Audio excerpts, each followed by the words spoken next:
ये जो है स्कीम CIAE में जो ईवेई के नाम से जाना जाता है, इसको हिंदी में पशु शक्ति उपयोग परियोजना के नाम से कहते हैं। कि बैलों का जो इस्तेमाल है खेत की जुताई के लिए, बुआई के लिए, खरपतवार निकालने के लिए, थ्रेसिंग के लिए, चारा काटने के काम में इस्तेमाल करते हैं। लेकिन क्या है कि जो बैलों की जितनी शक्ति है उसके हिसाब से हम काम नहीं ले पा रहे हैं। तो इनकी समस्या को देखते हुए हम किस प्रकार से यंत्रों का डिज़ाइन करें जिससे कि अधिक से अधिक काम ले सकें।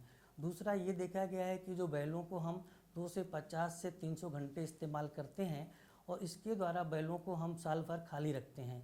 इससे क्या है, किसानों को इनके ऊपर खाने पर खर्च करना पड़ता है। तो इस स्कीम के तहत जैसा हमने बताया कि किस प्रकार से हल बनाए जाएं जो कि उनकी कार्य क्षमता ज़्यादा हो, और जो बुआई के लिए यंत्र है सीड ड्रिल जिसको बोलते हैं, सीड कम फर्टिलाइजर ड्रिल है, इन पर आविष्कार हो रहा है।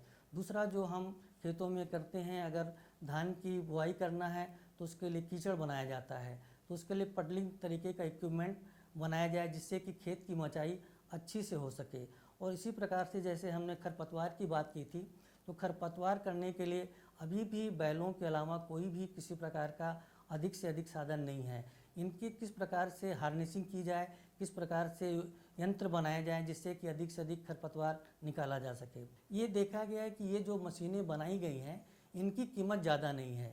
इससे छोटे और सीमांत किसान भी आसानी से परचेज कर सकते हैं, और जो गांव के हमारे आर्टिजन हैं जो कि छोटे छोटे यंत्र बनाते हैं उनको भी हम लोग ट्रेनिंग देते हैं जिसके के द्वारा इनको अधिक से अधिक बना सकें और वहीं गांव में इन इम्प्लीमेंट की सप्लाई कर सकें। और इनकी जो रख रखाव है इसके द्वारा भी उनको ज़्यादा पैसे खर्चे करने की ज़रूरत नहीं है। अगर इन सब बातों का हम ध्यान रखकर इस स्कीम को करते हैं और गांव पहुंचाया जाता है तो इससे किसानों पे जो लागत आ रही है आर्थिक उनके फ़ायदा होगा और उनका जीवन का लेवल ऊंचा बन सकेगा।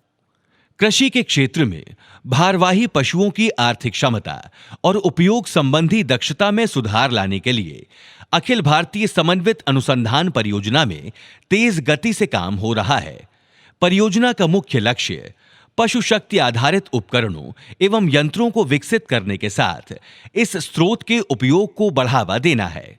वेज हल का उपयोग पहाड़ी क्षेत्रों में संकरे स्थानों पर गहरी जुताई और पडलिंग प्रचालन के लिए ये एक आधुनिकतम हल है। ये उपकरण खेती और किसानों के लिए बेहद कारगर साबित हो रहा है। इसकी कार्यक्षमता पारंपरिक हल की तुलना में 53% अधिक है। फसल अवशेष संग्राहक का उपयोग बुआई से पहले खेत से डंठलों को एकत्रित करने के लिए किया जाता है। ये यंत्र 88% अतिरिक्त दक्षता के साथ उपयोगी साबित हो रहा है।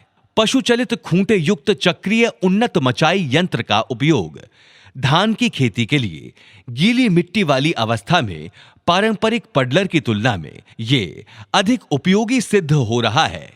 बैल चलित 8 कतार ड्रम युक्त बुआई यंत्र से धान के अंकुरित बीज को गीली जमीन में कतार में बोया जाता है। यह यंत्र हाथ से की जाने वाली रोपाई की तुलना में ज्यादा उपयोगी है। इस उपकरण के उपयोग से कठोर श्रम के साथ इस पर होने वाले व्यय में भी कमी आई है।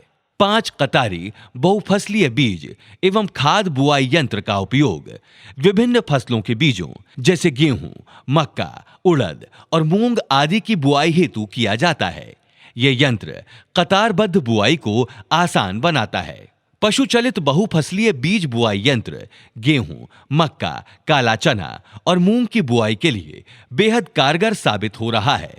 पारंपरिक बुआई की विधि की जगह इसके उपयोग से किसानों को 45% श्रम और 30 से 40% समय की बचत हो रही है। साथ ही इस पद्धति से 64% की अभूतपूर्व बचत भी बुआई की लागत में हो रही है। पशु चालित 3 कतारी ब्लेड हैरो का उपयोग निराई गुड़ाई के हेतु किया जाता है। इस उपकरण की कार्यक्षमता 0.10 हेक्टेयर प्रति घंटा और दक्षता 65 से 80% है। इंजन चलित स्प्रेयर कपास एवं अरहर की फसलों में रसायन के छिड़काव के लिए बहुत उपयोगी साबित हुआ है। किसानों की पारंपरिक पद्धति की तुलना में इस स्प्रेयर से छिड़काव की लागत में 55 और श्रम में 70% की अभूतपूर्व बचत होती है। इसी तरह कृषि प्रसंस्करण के लिए पशु द्वारा खींची जाने वाली रोटरी संचरण प्रणाली मक्का की छिलाई, चारा कटाई और अनाज सफाई में उपयोगी साबित हुई है। बैल अथवा ऊंट से संचालित होने वाली रोटरी संचरण प्रणाली अधिक समय तक प्रभावी रूप से कार्य करने में कारगर है। पशु चलित चक्रीय प्रणाली का उपयोग बिजली उत्पादन हेतु भी किया जाता है। विद्युत उत्पादन के लिए कम आरपीएम वाला ऑल्टरनेटर विद्युत उत्पादन इकाई में लगाया गया है। 2 पशुओं द्वारा प्रचालित बैलगाड़ी। इसकी विशिष्टताएं: वायवीय पहिए, स्मूथ रोलर बेयरिंग तथा कम वजन वाले प्लेटफॉर्म के साथ ब्रेकिंग डिवाइस हैं, जो अधिक ऊर्जा उत्पादन करने वाला तथा टिकाऊ है। ये गाड़ी पारंपरिक लकड़ी की गाड़ी की तुलना में 70% कम वजन और 15% कम मूल्य की वजह से किसानों में लोकप्रिय हुई है। इसी तरह एकल पशु वाली स्टील पहियों की गाड़ी कीचड़ युक्त व असमतल जमीन पर कार्यों के लिए बहुत उपयुक्त है। ये गाड़ी भी पारंपरिक लकड़ी की गाड़ी की तुलना में 47% कम वजन और 12% कम मूल्य की वजह से उपयोगी साबित हुई है।